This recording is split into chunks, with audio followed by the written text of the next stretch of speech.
Hey guys, about a month or so ago I did a video going to Bass Pro Shop and stocking up. And one of the things I bought was the Strike King jointed structure heads. And at the time I told you I'm going to do a video and show you how to turn these into chatterbaits. So I thought today might be a good day to do that. And I'm also going to go back to a couple changes I've made to some lures. Videos on those are a year or two old. I figure a lot of people aren't going back. We've got a lot of new subscribers. So I'm going to go back over those again to show you how to make something just a little bit different than normal. Let's head over to the workbench. We'll get started. All right, here we go. There we have the Strike King jointed structure head. This is the 1/2 ounce. And as I said, I thought these were kind of unique. I liked them. This is where the head wobbles around. To me, anytime you can put a juncture like this, it gets to move where the fish just has a little bit harder time throwing the hook when you've got a little wobble in there. The hook is an extra wide gap hook. I like that. And the way to make it work, the eye is horizontal. So let me grab a jig real quick here. Now here's a jig head, and as you can see here, that's a vertical eye hook. So that doesn't work unless you put 2 split rings. So you always need it to go horizontal. And that's what we have here. So all we need to do, oh boy, we're going to see how this works. Split rings and me usually don't get along too well. Need a split ring pliers. But basically, and we're going to get this out. We'll see how you guys do. I got to go with what I can see. Going to get that started. The way I do that is I just get it started, and it'll be hard for you guys to see, but while we're that way, I got to think how this is going to work. From there, I pull it up, and then I get the blade started on. And once I get the blade started, then from there you just keep rotating that split ring. I'm watching what I'm doing. I don't know how this is going to show up in the camera. But there we go. Got split, got that on. Alright, so now we're going to take our snap and we'll put that, push that down in.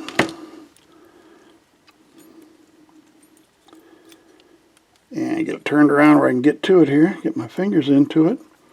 And there we have it.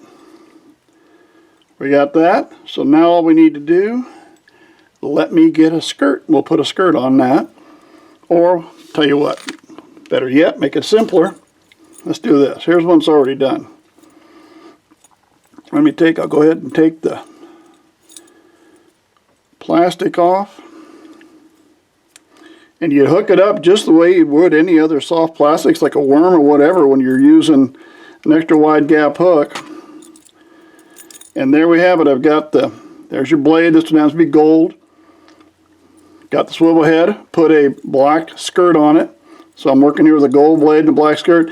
As you can see what I'm talking about, when your line's hooked here, we've got a pivot point between the head and the blade. So there's one pivot point.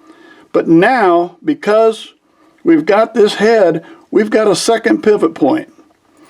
So when it's all said and done, instead of just on a standard chatterbait, where you're going to have that one pivot point here, and one pivot point there, I guess you'd have 2, now you actually have 3. You increase with an extra pivot point. And if we don't want to use a skirt, we've got this. All I need to do is get it back through. This one's been used quite a few times. Caught a few fish and it shows. But we could just run it straight with the soft plastic, and we're running weedless, and you can run it even without the skirt. If you want to run it without a skirt, you can put a worm on there. You can put anything on there. You can put a paddle tail. Anything would work for something like that. So basically, as I said, it's the Strike King jointed structure head, and all you need is snap, the blade, and the split ring, and you can turn that into a chatterbait. Now, I said I had a couple older things that I'd done a while back. And let me show you there. Get some of this out of the way. Shaky heads. Now this is a shaky head. I believe I buy these at Bass Pro Shop. Now there's different kinds of shaky heads, but the one I noticed on this one was I got a horizontal eye set again. So I've got a horizontal, which means I can turn that into a chatterbait if I want.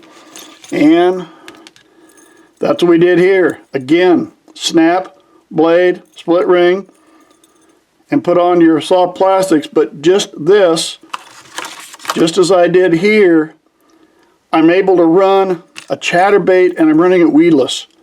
By being able to hook it like this, I'll have a weedless chatterbait versus having that open hook all the time. So again, just simple. Take a shaky head, put a blade on it, but remember, you got to have that eye set going horizontal with the deal, and you can turn a shaky head into a weedless chatterbait. Those have worked really well. Now, one other thing I've done, and that is jigs. I like, and I'm going to show you too, I kind of switched this last year in my jigs. I went with extra wide gap hooks on my jigs instead of the standard round bend. I like the extra wide gap. Sometimes I'm going to miss a fish every once in a while, but when I hook one, I usually don't lose them anymore because that extra wide gap holds so well. We use it in worms. We use it in a lot of other baits. You use the extra wide gap for its holding power. Why not in a jig? I believe I buy these at Lure Parts Online is where I found these jigs. Now, normally, we're going to put a skirt on. That's our standard, and we could put a soft plastic on. But I'm going to show you something I did a couple years ago that changes it up a little. Here's your basic one. Now, this one happens to be on a round bend hook. That's an old enough one that I wasn't using those. There you can see the round bend.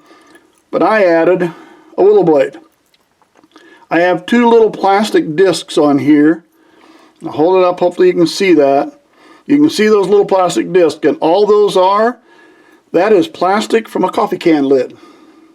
And I have a hole punch, where you punch holes in paper, and I just punch a bunch of holes in the coffee can lid, stick one on, stick your swivel on, your willow blade with a swivel, stick another one, it's not going anywhere. I've taken some pretty nice bass using the jig with a willow blade behind, gives it a little bit of flash, and it's something they don't see. Not a lot of people do this. So you're doing something that the fish aren't necessarily seeing when people are jig fishing. One other thing real quick I wanted to show you. One of the last videos I did, we talked about the A-rig and umbrella rig, Alabama rig, A-rig, whatever you want to call it. We talked about these, and they are kind of big and bulky, and they make things to hold them in a position. Well, you know me, if I can make it, I'm going to make it. I just got a piece of, I think that's an old, cheap, thin cutting board. I cut a circle out, I cut a circle in the middle, and it's got a slot. And basically, I'll just pull them all in, run it down the slot, and turn them. Sometimes you got to work to get them where they'll all sit in. And now it'll fit in your tackle box. They'll all stay together. And you could use anything. I bet you could use a piece of cardboard and do that, and we'll hold it in place. But there we go, guys. There's just a few of my ideas that you can take a standard lure, change it around, and make it into something different and catch some fish. Thanks for sticking with me. Subscribe to the channel if you would. Hope to see you again real soon.